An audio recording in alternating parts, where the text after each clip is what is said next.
اب جب یہ ضد پر ہیں فَسَيَكْفِيكَهُمُ اللَّهُ، دیکھیے اللہ کو پر ایمان لانا کیسا ہے؟ اللہ کے صفات کے ساتھ۔ اللہ کی خاص صفت کیا ہے؟ اللہ ہر جگہ حاضر ناظر ہے۔ اللہ کے ساتھ اس میں کسی کو شریک نہیں کرنا چاہیے۔ بعض لوگ یوں کہتے ہیں نبی بھی ہر جگہ حاضر ناظر ہیں، جہاں جہاں مجلس ہوتی ہے میلاد کی مجلس وہاں نبی آتے ہیں۔ بعض لوگوں کا عقیدہ ہے، بالکل غلط بات۔ اللہ کی ذات کیا ہے؟ حاضر ناظر ہے۔ اللہ کے علاوہ کسی جگہ کسی نبی کو یہ قدرت نہیں ہے کہ وہ جہاں چاہیں وہاں پہنچ جائیں، نمبر ایک۔ دوسرے نمبر پر اللہ عالم الغیب ہے، نبی عالم الغیب نہیں ہے۔ کچھ غیب کا علم اللہ تعالیٰ سکھا دیتے ہیں، کچھ غیب کی باتیں بتا دیتے ہیں، کچھ غیب کے قصے اور اخبار بتا دیتے ہیں۔ اس کا مطلب یہ نہیں کہ نبی کیا ہو جائے، کیا ہو گئے، عالم الغیب ہو گئے۔ سمجھ رہے ہیں؟ اللہ پر ایمان لانا جیسا کہ صحابہ نے ایمان لایا، تو اللہ پر کیسے ایمان لاؤ کہ بھئی اللہ کے صفات کے ساتھ اللہ ہی حاضر ناظر ہے، اللہ ہی عالم الغیب ہے، اللہ ہی مختار کل ہے، اللہ کے علاوہ کسی کو غیب کا علم نہیں، اللہ ہی کو ساری چیزوں کا اختیار ہے۔ بعض لوگ کہتے ہیں کہ نہیں اللہ کے نبی کو بھی غیب کا علم تھا، اللہ کے نبی کو بھی غیب کا علم تھا۔ کون سے قصے بیان کرتے ہیں؟ جو قصے اللہ کے نبی علیہ السلام نے بتایا کہ یہ ہونے والا ہے، یہ ہوگا۔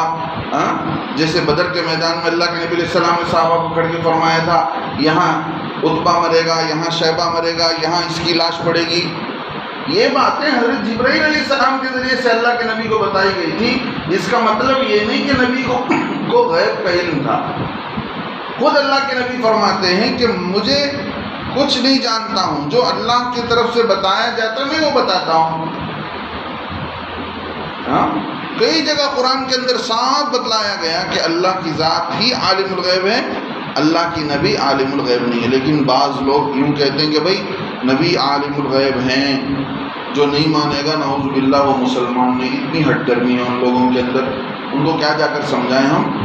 ہیں آج بھی لوگ ہیں مسلمان، ہم ان کو مسلمان ماننے کے لیے تیار ہیں، لیکن یہ ایسے عقیدے ہیں تو جس کی وجہ سے ہمیں اختلاف ہے ان سے کہ نبی کو نبی کا درجہ دیا جائے گا، اللہ کے برابر کوئی نبی نہیں ہو سکتا ہے۔ مختار کل کے معنی سب چیز کا اختیار اللہ ہی کو ہے، اللہ کے علاوہ کسی چیز کو اختیار نہیں۔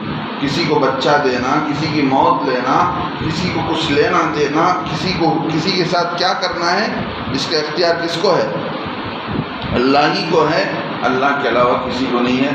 لیکن تو یہاں اللہ کے معاملے میں بہت سارے لوگ غلطی کر جاتے ہیں کہ اگر میں بات بتاؤں تو بہت لمبی ہو جائے گی۔ دوسرے نمبر پر نبی کو نبی ماننا ویسے جیسے نبی کو نبی مانا جاتا ہے۔ ہر آدمی نبی نہیں ہوتا، اللہ جسے نبی بناتے ہیں وہی نبی ہوتا ہے۔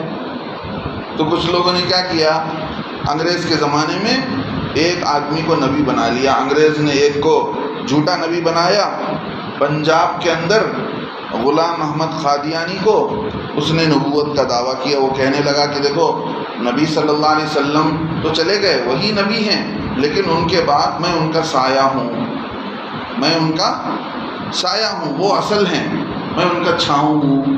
اس طرح کر کے دھوکہ دے کر کے کئی سارے لوگوں کو گمراہ کیا۔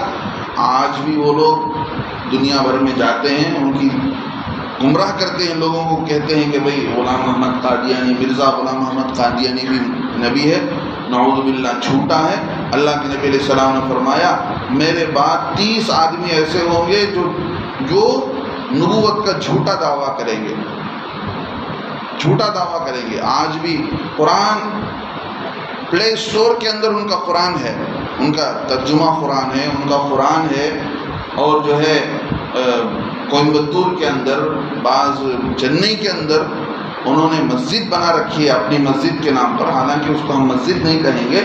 اللہ کے نبی کو آخری نبی نہیں مانتے ہیں، اس کے بعد بھی ایک نبی مانتے ہیں، تو وہ کیسے مسلمان ہیں؟ بلکہ انہوں نے کیا بنایا، مسجد نہیں بنایا بلکہ مندر بنایا، اپنی عبادت گاہ بنا لیا ہے، سیم مسلمانوں کا لباس ڈال کر رہے ہیں۔ دندناتے ہوئے.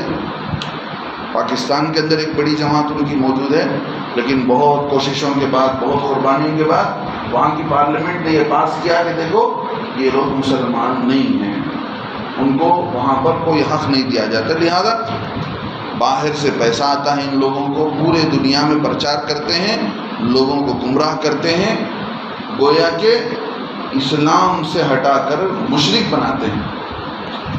لہذا یہی بات کہی جا رہی ہے کہ ایمان لاؤ. کیسا ایمان؟ جیسا کہ صحابہ نے لایا کہ نبی کو جیسا ماننا چاہیے، اللہ کو اللہ کا درجہ دینا چاہیے، نبی کو نبی کا درجہ دینا چاہیے. اگر ایسا نہیں ہے تو تم ہدایت پر نہیں ہو، بلکہ تم اپنی ضد پر ہو. اللہ فرماتے ہیں فَسَيَكْفِيكَهُمُ اللَّهُ، تو تیرے طرف سے کافی ہے ان کے لیے اللہ تعالیٰ.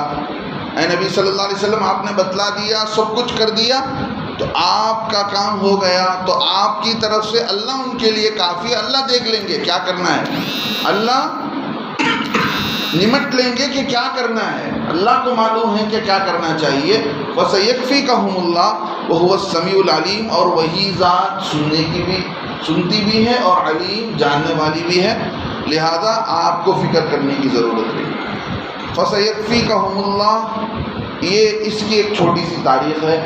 جب مصر کے بلوائیوں نے، مصر میں کچھ لوگ تھے جنہوں نے حضرت عثمان رضی اللہ عنہ کو اپنا امیر نہیں مانا تھا، اپنا خلیفہ نہیں مانا تھا، اور حضرت عثمان رضی اللہ عنہ مسلمانوں کے ہی ہاتھوں مارے گئے، شہید مظلوم، بہت ظلم کیا گیا، بہت ظلم کر کے ان کو مارا گیا. لہذا جب حضرت عثمان رضی اللہ عنہ کو مصر کے بلوائیوں نے مارا تو اس موقع پر حضرت عثمان رضی اللہ عنہ کا خون جو پڑا اسی آیت پر جا کر پڑا. جب ان کے گردن کو ان کو قتل کیا جا رہا تھا، ان کے ہاتھ میں قرآن تھا، وہ قرآن پڑھ رہے تھے، ان کا خون کہاں جا کر پڑا؟ اس آیت پر پڑا. فَسَيَكْفِيكَهُمُ اللَّهُ، اس آیت کا مطلب یہ ہے کہ اللہ تمہارے طرف سے ان کے لیے کافی ہے، یعنی جو کچھ کرنا ہے اللہ دیکھ لیں گے. یہ آیت پر حضرت عثمان رضی اللہ عنہ کا خون پڑا. کتابوں میں لکھا ہے حضرت نافع رضی اللہ عنہ، جو حضرت عبداللہ ابن عمر رضی اللہ عنہ کے خاص شاگرد ہیں، کہتے ہیں ایک خلیفہ کی مجلس میں اس بات کا ذکر ہوا تو خلیفہ نے پوچھا کیا ایسی بات ہے؟ تو انہوں نے کہا ہاں، میں نے وہ قرآن دیکھا ہے، جس میں حضرت عثمان رضی اللہ عنہ کا خون اس آیت پر پڑا ہوا تھا. لہذا یہ کبھی بھی آپ اس آیت کو پڑھ سکتے ہیں.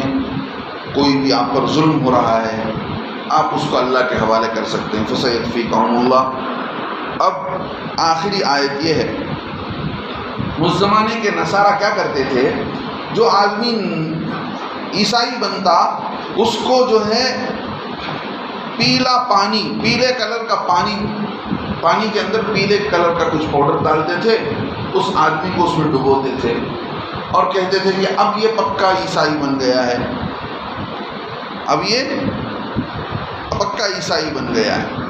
اب اس طرح کی حرکتیں کرتے تھے کہ دیکھو انہیں چاہیے تو کیا تھا، انہیں کرنا یہ چاہیے تھا کہ اللہ کی بات مانتے، دین کے رنگ میں رنگ جاتے، بلکہ یہ دین کے رنگ سے ہٹ کر انہوں نے کیا کیا، اور حتیٰ کہ کوئی بچہ بھی پیدا ہوتا تو بچے کو بھی ایسے ہی کرتے، پانی میں ڈبوتے اور سمجھتے کہ اب یہ بچہ جو ہے ہر چیز سے پاک پوتر ہو گیا. حالانکہ نبیوں کے طریقہ یہ ہے کہ بچے کا ختنہ کیا جائے،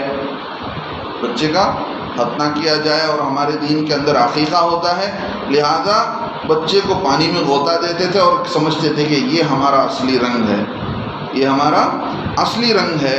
اللہ رب العزت نے آگے قرآن کے اندر آیت اتاری، صبغۃ اللہ، اے نبی صلی اللہ علیہ وسلم آپ کہیے ہم نے قبول کر لیا ہے اللہ کا رنگ. دنیا کے اندر تم لوگ کوئی رنگ بناتے ہو، کوئی رنگ کسی کا رنگ نہیں ہوتا. اصل رنگ کس کا رنگ ہے؟ اللہ کا رنگ ہے، دین کا رنگ ہے. صبغۃ اللہ، ہم نے اللہ کے رنگ کو قبول کر لیا ہے. ومن احسن من اللہ صبغہ، اور کس کا رنگ بہتر ہے اللہ کے رنگ سے؟ اللہ کے رنگ میں رنگ جانا ہی اصل رنگ ہے. دنیا والے کسی رنگ کو بنا لیتے ہیں اور کہتے ہیں یہی ہمارا رنگ ہے. دنیا والے بنا لینے سے کیا ہوگا؟ اصل رنگ اللہ کا ہے. اللہ فرماتے ومن احسن من اللہ صبغا، کس کا رنگ بہتر ہے اللہ کے رنگ سے، ونحن له عابدون، اور ہم اس کی ہی عبادت کرنے والے ہیں، اسی کی بندگی کرنے والے ہیں۔ یعنی اللہ تعالیٰ یہاں ایک پیغام دیتے ہیں کہ دنیا والے کچھ نہ کچھ کرتے اور اپنے رنگ کو کہتے کہ بھئی جیسے پارٹیوں کا رنگ ہوتا ہے کچیوں کا، سیاسی پارٹی لوگ یہ ہمارا رنگ ہے، یہ ہمارا جھنڈا ہے، تو ایسے ہی جو لوگ اپنے مذہب کے حساب سے اپنا رنگ بنا لیتے، اپنا جھنڈا بنا لیتے، ان سب کے لیے آیت بتاتی ہے کہ یہ کوئی رنگ مانا نہیں رکھتا، بلکہ اللہ کا رنگ ہی اصل رنگ ہے۔ اللہ کا رنگ کیا ہے؟ وہ دین محمدی کا رنگ ہے، کہ دین کے رنگ میں رنگ جائیں گے تو سمجھ لیجئے کہ اللہ کے رنگ میں رنگ گئے۔ اللہ سے دعا ہے اللہ تعالی ہمیں صحیح معنوں میں دین کے رنگ میں رنگ جانے کی توفیق نصیب فرمائے، کسی بھی دوسرے قسم کے رنگوں میں رنگنے سے اللہ ہماری سارے امت مسلمہ کی حفاظت فرمائے۔